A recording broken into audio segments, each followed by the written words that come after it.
Assalamualaikum warahmatullahi wabarakatuh. Bismillahirrahmanirrahim. Alhamdulillahi rabbil alamin. Wassalatu wassalamu ala asyrafil mursalin sayyidina wa maulana Muhammad wa ala alihi wa sahbihi ajma'in, amma ba'd.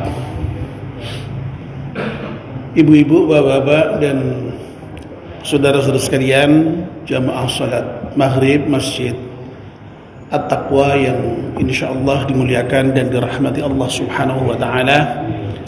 Alhamdulillah, kita panjatkan syukur kepada Allah Subhanahu wa taala yang pada malam hari ini atas limpahan rahmat dan nikmatnya kita semua bisa hadir di masjid salat maghrib berjamaah, dan sekarang kita melanjutkannya dengan melakukan kajian ba'da maghrib.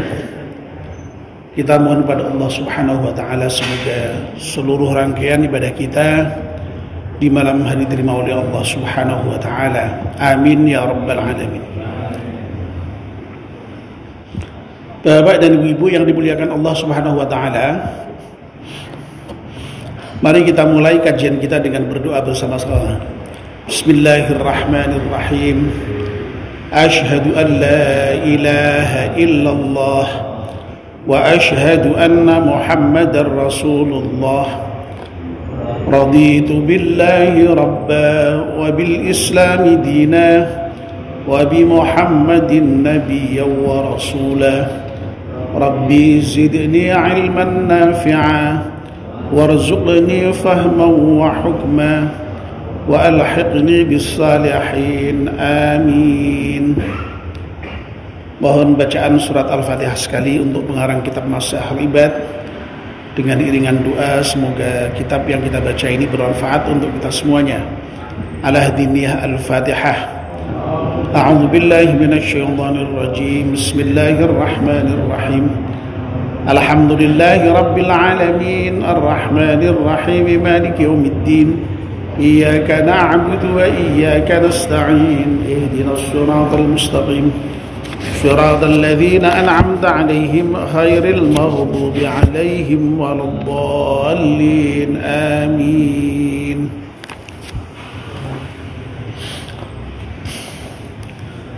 Bapak dan ibu yang dimuliakan Allah Subhanahu wa taala, kita masih meneruskan kajian kita kitab Nasihatul Ibad. Yang terakhir kemarin kita masih membicarakan makalah yang ke-50 dari bab Thulathi, yang merupakan makalah dari Dhunnun Al-Misri, salah seorang sufi yang cukup terkenal ya. Dhunnun Al-Misri dawuh, kullu khaifin haribun wa kullu raghibin talibun wa kullu anisin billahi mustawkhishun bil khalqi.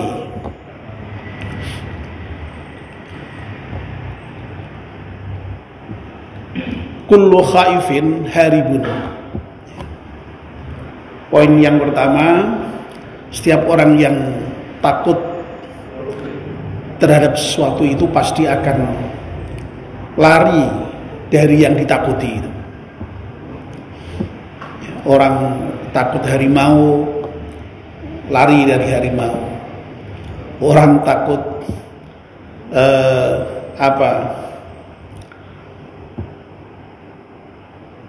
apa lagi ya? Ya, kebakaran, Pak. Lari dari kebakaran ya, dan seterusnya ya. Nah, Imam Nawawi kemudian memberikan penjelasan, orang yang takut dari azab neraka ya, itu pasti dia akan menjauhi juga dari azab neraka itu dengan amal yang bisa menjauhkan dari neraka itu. Wa kullu raghibin talibun, dan orang yang mencintai sesuatu itu pasti akan mencarinya, akan mengejarnya, akan memburunya. Orang cinta wanita ya pasti akan dikejar ya. Orang cinta sepak bola aja ya diparani sampai kemana-mana ya. Malam-malam harus bangun juga bangun ya. Dan Imam Nawawi kemudian memberikan penjelasan orang yang mencintai surga ya pasti orang itu akan beramal yang amal itu akan bisa mendekatkan seseorang itu ke dalam surga. Nah, 2 poin ini sudah kita bahas ya. Malam ini kita akan melanjutkan poin yang ketiga. Wa kullu anisin billahi mustawhishun bil khalqi wa fi nuskhatin mustawhishun an nafsi. Wa kullu anisin, dan barang siapa yang merasa nyaman, merasa intim billahi dengan Allah, mustawhishun bil khalqi, maka orang yang nyaman bersama Allah, intim bersama Allah itu yang kemudian merasa asing, merasa galau bersama dengan makhluk ya. Dan diberi penjelasan juga wa fi nuskhatin mustawhishun an nafsi, dan dalam versi yang lain ya, tidak mustawhishun bil khalqi, tidak merasa asing, merasa galau dengan makhluk, tetapi justru merasa asing, merasa galau dari dirinya sendiri. Nah, Bapak dan Ibu-ibu yang dimuliakan Allah Subhanahu wa taala, jadi poin yang ketiga dari makalah yang ke-50 bab sulasi ini, yang merupakan pengandikan dari Dhunnun al-Misri, salah seorang sufi yang cukup terkenal itu, menyatakan bahwa ketika seseorang itu merasa dekat dengan Allah, lalu merasa nyaman dengan Allah, merasa intim dengan Allah, merasa tentram dengan Allah, itu lalu kemudian ya mestinya orang itu kemudian ya lalu kemudian merasa justru menjadi galau, menjadi asing dengan makhluk Allah ya, dengan yang selain Allah maksudnya ya, dengan orang lain, dengan dunia, jadi merasa asing. Dia lalu ingin tadi itu bersama Allah, ingin dekat dengan Allah, ingin merasa intim dengan Allah, dan ingin merasa nyaman dengan Allah itu ya. Ya, anisin ini dalam bentuk fa'il ya, pelakunya ya. Kalau masdarnya itu, kata bendanya itu al-uns ya. Al-uns itu kalau dalam terminologi tasawuf itu tadi, jadi ketika seseorang itu merasa intim bersama Allah itu, merasa nyaman bersama Allah itu. Dan belum lama ya, sebelum ini kalau tidak salah di makalah yang ke 44 kalau tidak salah Pak ya. Ini kan makalah ke-50 ya. Kalau tidak salah makalah ke-44, jadi beberapa waktu yang lalu ya, ada satu makalah yang berbicara juga mengenai al-uns dalam konteksnya sebagai buah dari ma'rifah kepada Allah ya.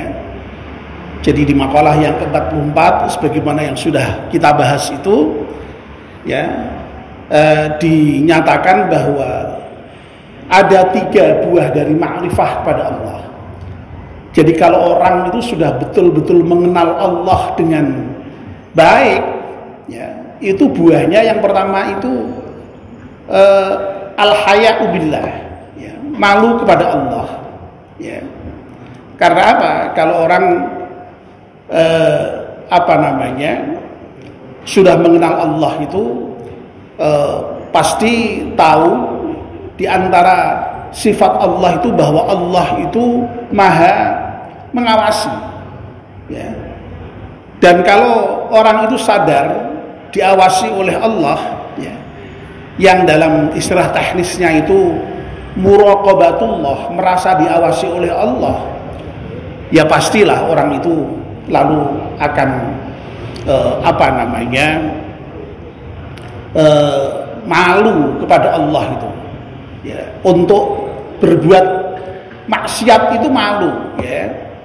Makanya kemudian lalu tentu saja orang yang sudah malu kepada Allah itu, ya, karena dia malu untuk berbuat maksiat, ya, yang dikerjakan ya sebaliknya, kemudian lalu kepada Allah itu menjadi taat, kan begitu, ya. Lalu yang kedua, buah ma'rifah itu adalah ini mengulang supaya kita langsung masuk di dalam pembahasan tentang al-uns ini. Yang kedua itu mahabbatullah, ya, jadi orang yang mengenal Allah itu buahnya lalu kemudian pasti akan mencintai Allah, ya, ya. Jadi karena Allah itu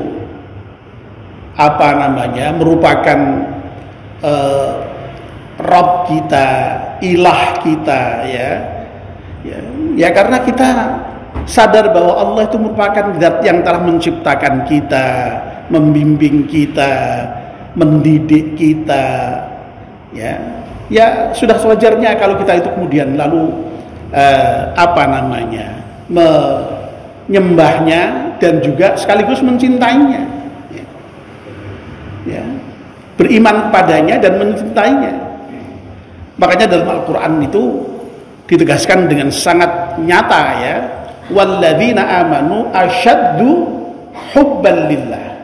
Orang yang beriman kepada Allah itu orang yang betul-betul sangat cintanya kepada Allah itu, ya. Cinta kepada yang selain Allah itu lalu kemudian kalau dalam konteks cinta kepada Allah itu berada di dalam derajat cinta kepada Allah itu, dan harus diletakkan di dalam kerangka cinta kepada Allah Subhanahu wa taala. Itu cintanya orang yang beriman seperti itu. Nah, buah yang ketiga itu adalah al-unsu billah itu, ya, merasa nyaman bersama Allah, merasa intim bersama dengan Allah. Nah, ini ya merupakan semacam konsekuensi lanjut saja, ya. Orang itu kalau sudah mengenal biasanya lalu kemudian mencintai, dan kalau orang sudah mencintai itu pasti kemudian ingin senantiasa dekat, ya. Makanya dalam istilah-istilah tasawuf itu, ya, konsep-konsep itu semuanya ada itu, ya, ma'rifatullah, ya, lalu kemudian mahabbatullah, ya, lalu kemudian muqarabah, ya, terhadap Allah, ya, jadi merasa dekat dengan Allah, ya. Lalu kemudian ya juga termasuk al-unsu billah itu merasa nyaman dengan Allah itu, merasa nyaman bersama Allah itu, ya. Nah, kemarin di dalam bab Thulathi maqalah ke-44 itu, ya, ketika menjelaskan mengenai al-unsu billah itu, ya, atau merasa nyaman dan merasa intim bersama Allah itu, Imam Nawawi memberikan penjelasan wa huwa as-sahwu billahi ta'ala. Yang namanya intim bersama Allah itu ketika seseorang itu kesadarannya sepenuhnya sudah dalam kerangka Allah Subhanahu wa taala, ya. Ya. Dan itu oleh Nawawi dinyatakan sebagai wahwa atharu musyahadati jamali hadratillahi ta'ala fil qalbi. Ya. Dan yang namanya kesadaran sepenuhnya kepada Allah yang kemudian menjadikan kita itu intim dan nyaman bersama Allah itu merupakan athar ya, atau pengaruh atau dampak dari penyaksian terhadap keindahan Allah Subhanahu wa ta'ala di dalam hatinya ya. Nah, kalau dalam konsep tasawuf yang namanya al-udsu billah ini atau merasa nyaman dan merasa intim bersama Allah ini kemudian memang sampai pada level apa namanya? Ya tadi itu ya, implikasinya itu sampai kemudian ya dalam makalah yang lain kemarin juga ya, itu kita dapatkan istilah dia tidak akan mendapatkan itu kelezatan bersama makhluk itu tidak dapat gitu. Makanya dia ingin hanya bersama Allah itu, ya. Ya. Sehingga lalu kemudian para sufi itu, ya, diantaranya ada yang mengambil jalan kemudian lalu uzlah, ya. Uzlah itu yang meninggalkan dunia rame, kemudian untuk apa namanya fokus di dalam beribadah kepada Allah Subhanahu Wa Taala, sehingga kemudian lalu ya tadi itu hidupnya itu semata-mata hanya di dalam mengabdi kepada Allah ya, sehingga kemudian urusan yang lain itu ditinggalkan, urusan dunia ditinggalkan. Itu makanya ada konsep zuhud itu ya, meninggalkan dunia itu ya. Lalu sampai kemudian lalu dia ingin hanya mau bersama Allah, tidak mau bersama dengan orang lain. Dengan makhluk itu tidak mau, sehingga kemudian menyendiri. Makanya sampai dengan ada yang ya istrinya ya harus ditinggal, wong memang dia ingin fokus kepada Allah ya, dunia ditinggal ya, anak ditinggal ya, begitu bisa sampai seperti itu memang dalam praktek tertentu ya. Nah, tentu saja memang ya apakah harus seperti itu untuk bisa merasa nyaman dan merasa dekat dan merasa tentram, merasa intim bersama Allah itu ya. Nah, saya sudah menjelaskan ketika kita berbicara mengenai al-usubillah itu ya tidak harus seperti itu ya, itu memang merupakan salah satu bentuk semacam ya model apa namanya tafsiran yang kemudian diambil oleh para sufi, sehingga para sufi itu mengambil katakanlah pola laku yang seperti itu ya. Nah yang menjadi persoalan itu kan bagaimana kemudian kita tetap masih bersama Allah itu ya, masih merasa intim dengan Allah, itu yang penting. Apakah kemudian lalu harus kemudian meninggalkan makhluk? Nah ini saya kira memang tidak merupakan keharusan ya. Karena kalau kita mengaca kepada misalnya praktek Nabi kita Muhammad SAW sendiri ya, Nabi itu kan dalam seluruh kehidupannya juga apa namanya terlibat ya, lalu kemudian involve ya dengan berbagai macam persoalan kemanusiaan dalam sepanjang hidupnya ya. Memang ya dalam kurun waktu tertentu Nabi pernah menjalankan apa yang disebut dengan tahannuth ya, itu juga semacam menyepi ya di Gua Hira, itu yang kemudian Nabi mendapatkan wahyu itu ya, ada pernah dilakukan oleh Nabi yang namanya uzlah, yang namanya tahannuth itu pernah dilakukan Nabi ya, tapi tidak selamanya tentu saja ya. Ya mungkin dalam kondisi-kondisi tertentu kita perlulah ya suatu ketika memang betul-betul mendekatkan diri kepada Allah sepenuhnya ya dalam jeda tertentu ya. Tapi sekali lagi secara keseluruhan ya Nabi itu kan terlibat di dalam berbagai macam persoalan kemanusiaan seutuhnya bahkan sepenuhnya ya.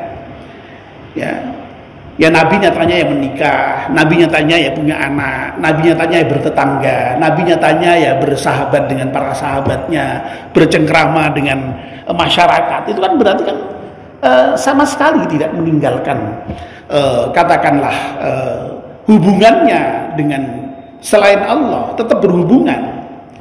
Nah persoalannya adalah menjadikan bagaimana kita tetap bisa berhubungan dengan orang lain, kita tetap bisa berhubungan dengan dunia, tetapi itu masih di dalam kerangka ya, kebersamaan kita dengan Allah.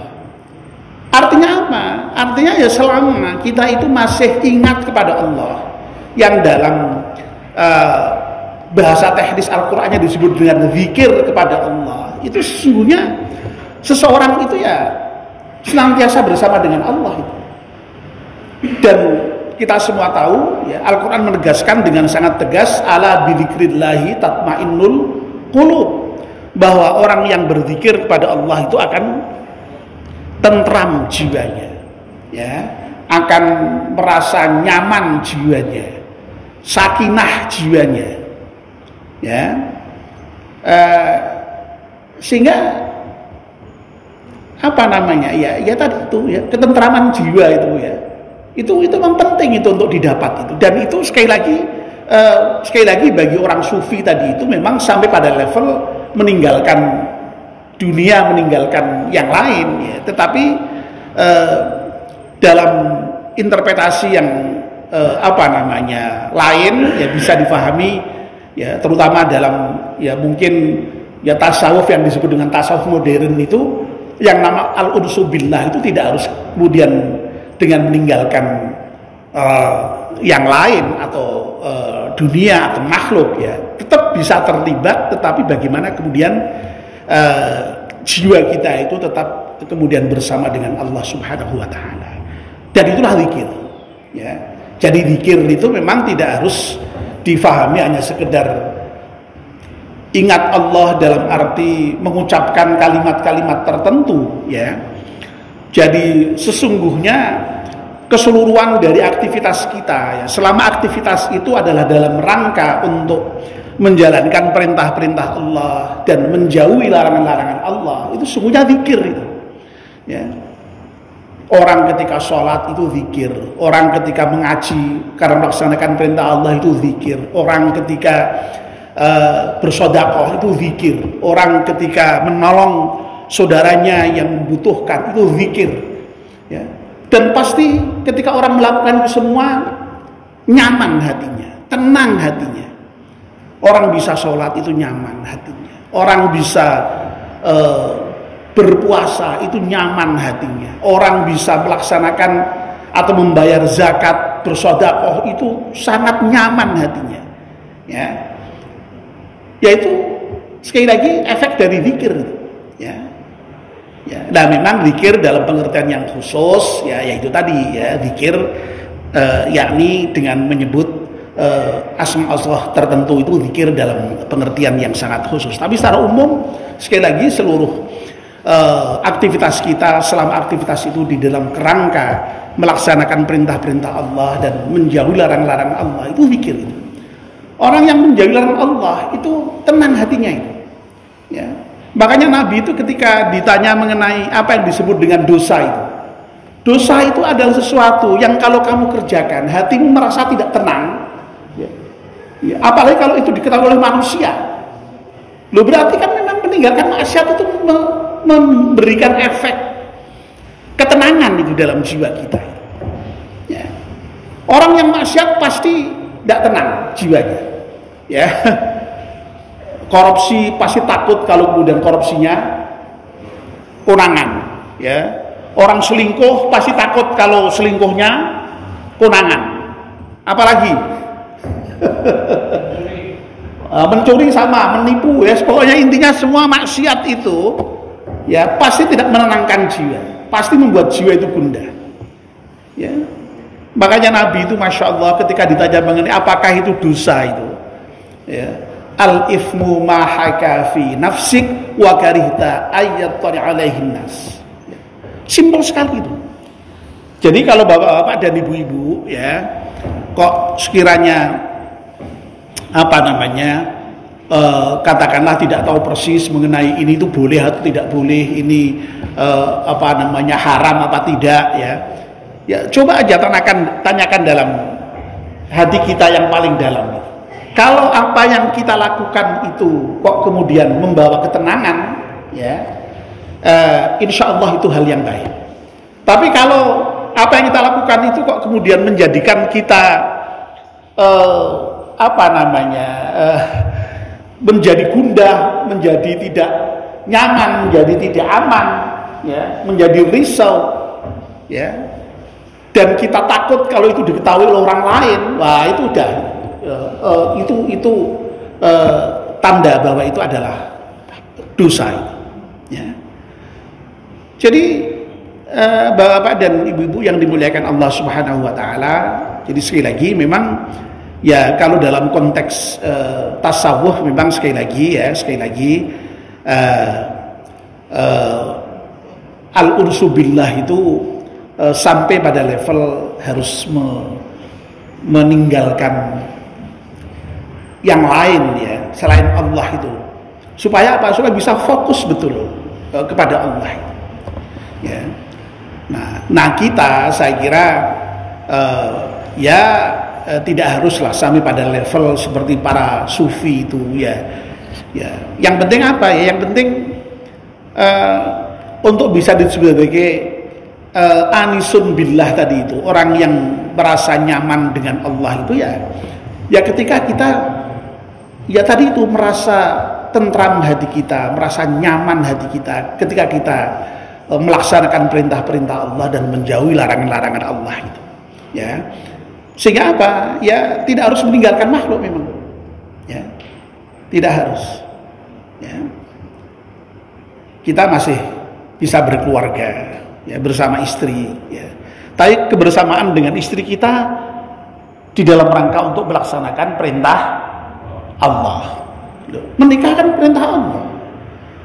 Selama kita kemudian di dalam menjalin hubungan suami istri itu kemudian melaksanakan perintah-perintah Allah, muasyarah bil ma'ruf, bergaul dengan baik, memenuhi kewajiban-kewajiban kita sebagai suami istri, insya Allah kebersamaan kita dengan istri dan suami itu berpahala, ya. Bahkan termasuk ketika kita maaf, ya, berhubungan suami istri itu pun itu berpahala itu, ya. Kata Nabi, wa fi bud'i ahadikum shadaqah, ya. Ketika kalian melakukan persetubuhan itu sedekah, itu berpahala itu, ya. Masya Allah loh, betapa indahnya kalau kita itu kemudian memahami kehidupan seperti itu, ya. Selama sekali lagi asal itu diletakkan di dalam kerangka kecintaan kita kepada Allah, di dalam kerangka pengabdian kita kepada Allah Subhanahu wa taala, ya. Kita memberikan nafkah kepada istri sedekah, ya, bahkan sedekah yang paling utama, Masya Allah, ya, senilai dengan jihad. Loh itu kan berarti memang sekali lagi apa namanya, untuk merasa nyaman dengan Allah itu sekali lagi tidak harus meninggalkan makhluk, ya. Kita bisa terlibat, ya. Lah seperti ini kita kan bersama makhluk itu, ngaji seperti ini, ya. Apa mungkin saya ngaji kalau tidak ada bapak-bapak, ya? Mungkin enggak itu? Ya ora mungkin. Kalau saya ngaji sendiri itu namanya delbing, gitu. Ya. Saya ngaji seperti karena ada bapak-bapak, ada ibu-ibu, ya. Lupa nggak sebut ibu-ibu, ya maaf ya, saya sebut, ya. Loh ini kan bersama makhluk ini kan, tidak meninggalkan makhluk, ya. Tapi kebersamaan kita di dalam kerangka beribadah kepada Allah Subhanahu wa taala indah sekali, ya. Berjamaah di masjid itu tidak mungkin sepi dari makhluk itu, mesti ramai, ya. Mesti ramai, ya. Ya, nah begitu. Apalagi di Baitul Haram, Masya Allah, ya, tidak pernah kosong itu, ya. Berarti kan harus tidak meninggalkan orang lain, tidak harus menyendiri, pergi ke gunung, pergi ke gua, pergi ke laut, kan tidak harus begitu. Jadi sekali lagi kita masih bisa bersama-sama dengan makhluk selama memang kebersamaan kita bersama makhluk itu di dalam kerangka kebersamaan kita dengan Allah Subhanahu wa taala. Ya, dengan ingat kepada Allah Subhanahu wa taala. Kalau seperti itu insya Allah nyaman kita, hidup kita. Ya. Termasuk tidak harus meninggalkan dunia. Ya. Ya. Tidak masalah kita bergelut dengan dunia selama memang mendapatkannya benar dan mentasarufkannya juga benar. Tidak ada masalah. Islam tidak pernah membatasi orang untuk jalan kaya, itu enggak. Buktinya apa? Lu nyatanya prakteknya para sahabat itu banyak yang kaya. Ya. Lah para sahabat itu sampai kemudian bisa coba itu misalnya kayak seperti Abu Bakar itu mensedekahkan hartanya separuhnya, Umar seluruhnya misalnya, Utsman juga begitu. Ya. Ya.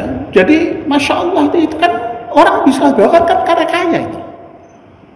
Nah yang penting adalah bagaimana caranya mendapatkan itu benar dan kemudian ditasarufkan dengan benar. Ya. Apakah kemudian dengan dunia itu kita bisa bahagia? Bahagia. Wong nyatanya kita bisa pergi haji itu dengan dunia. Dengan pergi haji kita bahagia. Kita mendapatkan kebahagiaan spiritual. Kita bersedekah itu dengan dunia, dengan harta. Kita bisa bersedekah itu masya Allah, kepuasan hati luar biasa. Bisa membantu saudara-saudara kita yang butuhkan itu luar biasa. Ya, jadi untuk bisa mendapatkan kebahagiaan, mendapatkan pahala, ya, itu memang Allah dengan sangat tegas menegaskan modalnya itu dua, dengan diri kamu, dengan anfusikum wa amwalikum. Ya. Kita sholat dengan harta, dengan badan kita, kita haji dengan badan kita, tapi juga dengan harta kita zakat dengan harta kita. Dan seterusnya. Jadi semuanya hanya dengan harta dan dengan jiwa itu. Nah sehingga sekali lagi memang tidak harus ditinggalkan dunia itu, ya tidak harus. Ya. Tapi bahwa kemudian ada orang yang mengambil sikap seperti itu sah ya karena memang dia ingin fokus tadi ya boleh. Tapi sekali lagi tidak harus seperti itu. Ya sehingga kemudian sekali lagi ya dalam interpretasi yang lebih bisa diterima oleh sebagian besar kita ya kita memahaminya seperti itu, memahaminya bahwa yang namanya nyaman bersama Allah itu ya tetap masih bisa ya bersama dengan makhluk yang lain, masih bisa terlibat dengan dunia selama itu tadi memang diletakkan di dalam kerangka kebersamaan kita kepada Allah, kerangka ibadah kita kepada Allah, kerangka kecintaan kita kepada Allah, ya, kerangka zikir kita kepada Allah, sehingga dengan demikian semua yang kita lakukan itu juga menimbulkan kebahagiaan dalam kehidupan kita. Ya. Nah mudah-mudahan Bapak dan Ibu-ibu semuanya ya. Kita semua mendapatkan pelajaran dari makalah Dhunnun al-Misri ini ya tentang bahwa orang yang takut itu pasti akan lari ya dari yang ditakuti. Ya, berarti kalau kita itu takut dengan api neraka, berarti kita juga harus lari itu ya, menjauhkan diri dari api neraka itu dengan apa? Ya dengan beramal yang bisa menjauhkan dari api neraka itu. Ya, meninggalkan amalan-amalan yang mendekatkan ke neraka itu. Ya. Lalu wa kullu raghibin talibun, ya, barang siapa yang mencintai sesuatu dia akan mengejarnya. Ya, kalau kita mencintai surga berarti kita juga harus berusaha untuk beramal sekuat tenaga yang bisa mendekatkan diri kepada surga itu. Dan yang terakhir wa kullu anisin billahi mustawhisyun bil khalqi, dan barang siapa yang merasa nyaman bersama Allah dia akan asing dan galau dengan makhluk ya. Ini sekali lagi tadi kita berikan penjelasan yang panjang lebar ya. Intinya adalah bahwa tekanannya adalah bagaimana supaya kita ini bisa tetap punya jiwa atau punya sifat al-uns kepada Allah itu dengan cara apa? Ya dengan cara memang ada yang sampai pada level meninggalkan makhluk dan meninggalkan dunia, tetapi tidak harus seperti itu ya. Kita bisa saja bersama Allah, nyaman bersama Allah, intim bersama Allah, tetap dengan terlibat dengan makhluk yang lain, dengan dunia, tetapi meletakkan kebersamaan kita dengan makhluk, dengan dunia itu di dalam kerangka pengabdian kita kepada Allah Subhanahu wa taala. Nah, mudah-mudahan kita bisa mengambil pelajaran dari makalah ini. Amin ya rabbal alamin. Mari kita akhiri dengan berdoa bersama-sama. Bismillahirrahmanirrahim. Wal 'ashri innal insana lafi khusrin illa alladziina aamanu wa 'amilus salihati wa tawassaw bil haqqi wa tawassaw bis sabr. Subhanakallahumma wa bihamdika asyhadu an la ilaha illa anta astaghfiruka wa atubu ilaik. Wassalamualaikum warahmatullahi wabarakatuh.